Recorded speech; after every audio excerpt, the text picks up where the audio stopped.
NATO पर बहुत बड़े हमले की तैयारी शुरू कर दी है। यह चेतावनी नेटो के चीफ मार्क रूटे ने दी है।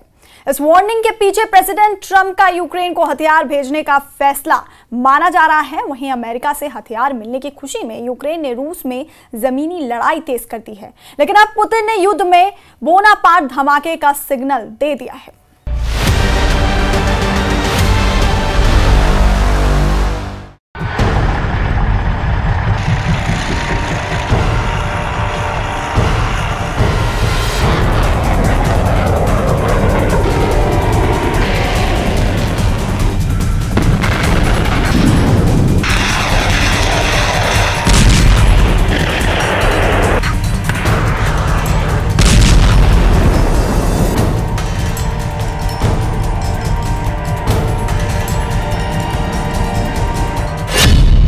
ट्रंप के हाउवित्जर से रूस में बारूदी गदर शुरू।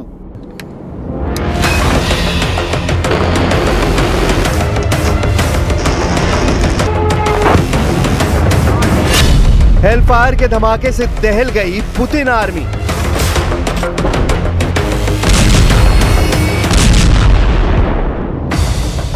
ट्रंप का पेट्रियट बचाएगा, एटम बम जिताएगा।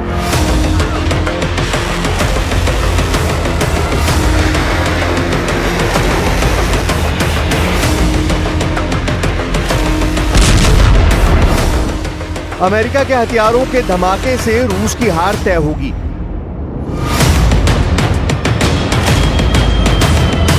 पुतिन को परास्त करने के लिए ट्रंप ने अपने हथियार युद्ध में भेज दिए हैं। ज़ेलेंस्की की सारी डिमांड एक झटके में ट्रंप ने मान ली है। अब यूक्रेन जिस हथियार पर हाथ रखेगा उसे ट्रंप देने के लिए रेडी है, लेकिन पुतिन का दिमाग बहुत गर्म हो गया है, बहुत ज्यादा ही गर्म। उनके गुस्से की आग में यूक्रेन जलने लगा है। रूस ने सबसे भीषण हमले की शुरुआत ट्रंप के नए फैसले के बाद की है। ट्रंप की लगाई आग ने युद्ध को नेक्स्ट लेवल पर पहुंचा दिया है, जहां पर सिर्फ तबाही है, भीषण बमबारी है, बारूदी तांडव है, बर्बादी का मंजर है।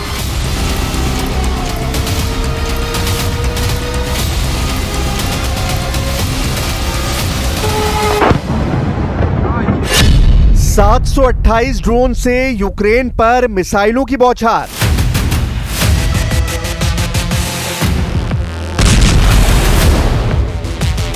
तेरह बैलिस्टिक मिसाइलों ने दहलाया यूक्रेन।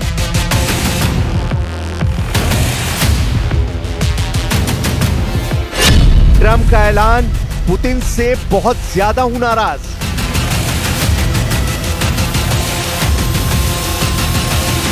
शुरू हुआ वर्ल्ड वॉर, निकल आए एटमी हथियार।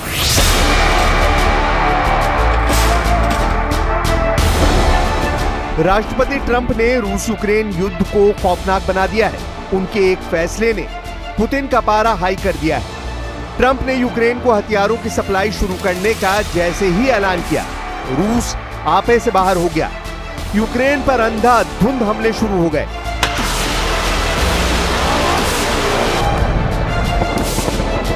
पश्चिमी यूक्रेन के वोलिन पर 8 जुलाई को रिकॉर्ड तोड़ ड्रोन अटैक रूस ने किया।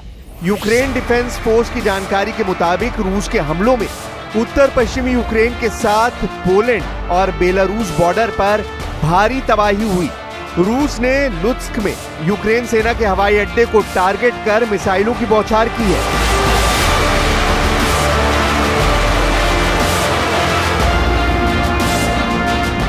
रूस ने 728 शाहिद फाइटर ड्रोन, 7 KH-101 और इस्कंदर के क्रूज मिसाइलों और 6 किंजल हाइपरसोनिक मिसाइलों के धमाकों से यूक्रेन पर हमला किया।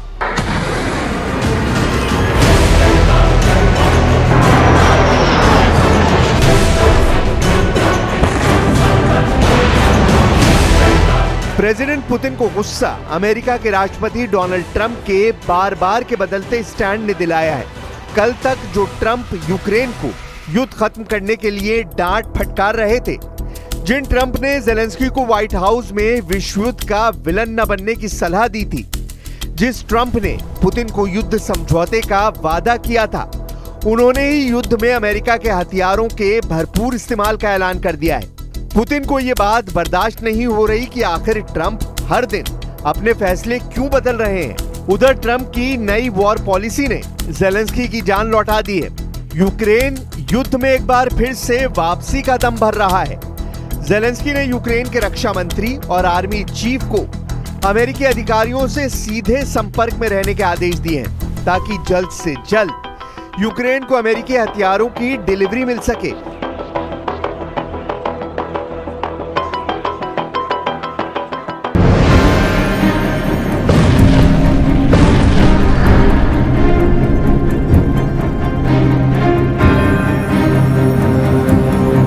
प्रेसिडेंट पुतिन को ऐसी धमकियां सुनना पसंद नहीं। उनका टारगेट सेट है। पुतिन जब तक यूक्रेन को घुटने पर नहीं लाएंगे तब तक युद्ध चलता रहेगा। लेकिन पुतिन के लिए समस्या सिर्फ अमेरिका नहीं, यूरोप के सभी देश रूस के खिलाफ एकजुट हैं। ब्रिटिश संसद में इसका ऐलान फ्रांस के राष्ट्रपति इमैनुअल मैक्रोन ने किया। अपने भाषण में मैक्रोन ने यहां तक कह दिया कि यूक्रेन का साथ पूरा यूरोप आखिरी वक्त तक देगा। मैक्रोन ये बताना भी नहीं भूले कि यूक्रेन में युद्ध यूरोप के सिद्धांतों के लिए चल रहा है।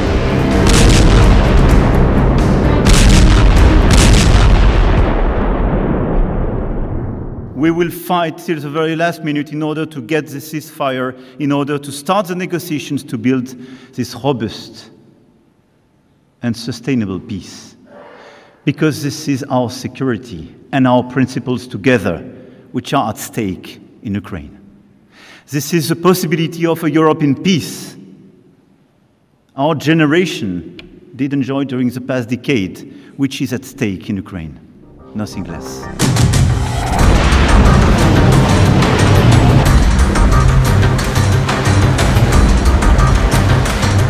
पुतिन के खिलाफ इस बार सबसे जबरदस्त गोलबंदी हुई है।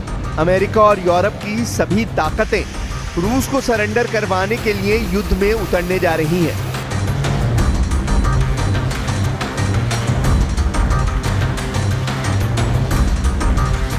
कुछ सीधे तौर पर तो कुछ पर्दे के पीछे रहकर यूक्रेन को बैकअप दे रहे हैं। अमेरिकी हथियारों की जंग में वापसी भी बहुत बड़ा फैक्टर बन गया है।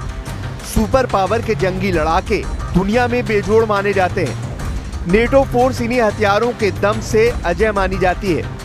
अमेरिका जब यूक्रेन को डिफेंस और अटैक दोनों हथियारों से लैस करने जा रहा है,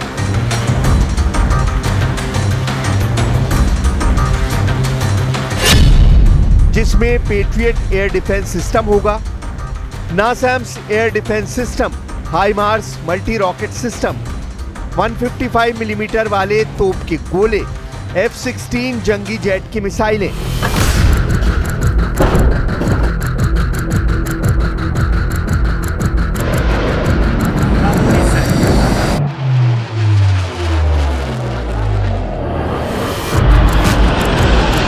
युद्ध में यूक्रेन को इन्हीं हथियारों ने बचा रखा है। रूस की मिसाइलों की काट पेट्रियट है। रूस के ड्रोन हमलों से यूक्रेन को नासैम्स बचाता है। हाइमार्स के धमाके से यूक्रेन रूस के सैन्य अड्डे तबाह कर डालता है। सुपर पावर से मिले तोप के गोलों ने यूक्रेन को जमीनी लड़ाई में कभी भी पीछे हटने नहीं दिया है। सबसे ज्यादा अगर किसी हथियार ने यूक्रेन को युद्ध में मदद पहुंचाई है तो वो है अमेरिकी जंगी जेट F-16। F-16 के हाईटेक रडार सिस्टम और विस्फोटक मिसाइलों ने रूसी हवाई हमलों को रोकने में बेहद कारगर हैं। जिस तरह से ट्रंप युद्ध में खुलकर उतर गए हैं, उससे भी पुतिन की टेंशन दोगुनी होगी, क्योंकि ट्रंप अब तक युद्ध को समझौते के साथ खत्म करना चाह रहे थे, लेकिन अब उनके इरादे कुछ और हैं।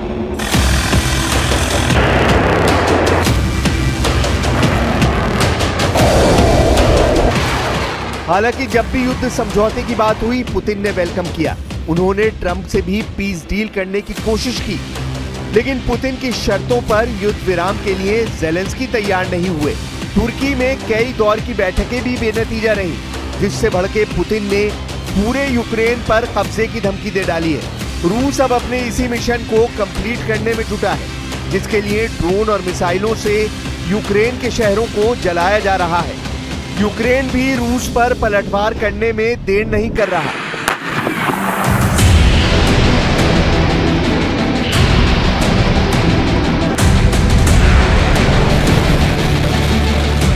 अब जब यूक्रेन के पास अमेरिका के हथियार होंगे तो युद्ध का रुख पलट सकता है। यूरोपीय देशों से भरपूर मदद मिलने से यूक्रेन की पावर डबल हो गई है, जिससे युद्ध ज्यादा दिन खिंचता जाएगा, जिससे परमाणु युद्ध का खतरा भी बढ़ेगा। न्यूक्लियर युद्ध में रूस से टकराने का मतलब तबाही है।